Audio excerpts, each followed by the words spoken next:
I am a freelance broadcast sound engineer. I work on a variety of light entertainment shows.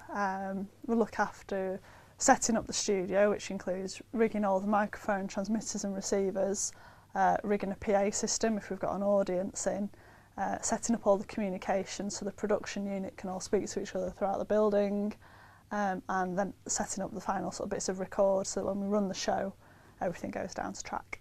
When I was 16, I went to college and I did a A-level in music technology. Because I spent all the time in the theatre, the college that I had just had a lottery grant to do the theatre up. I spent all my free time in there, sort of doing sound operating for the shows.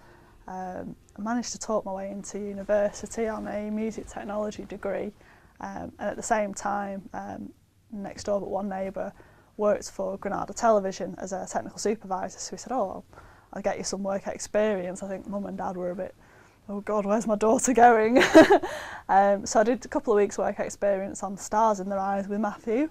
Was well and truly hooked on the TV side of it. It's just a great environment, great buzz, and then just kept on pestering them for sort of just to come in and shadow. I did about 6 months of just shadowing on all types of shows, lots of children's shows doing sound effects design.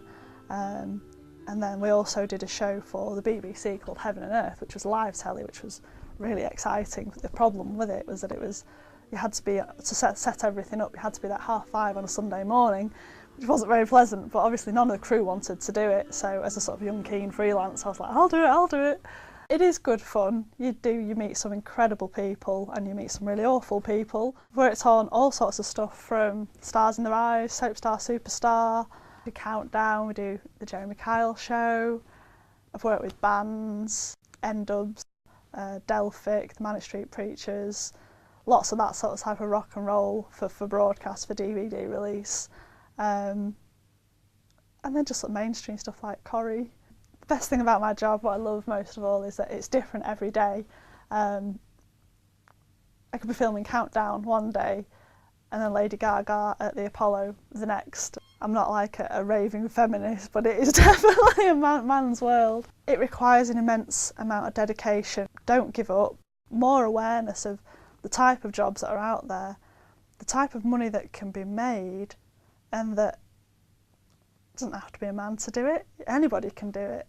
And I think that aspect of, you don't have to be a man to do this job is changing, and that is changing right at the school level. If you want it, you can get it. And I don't really think gender has anything to do with that.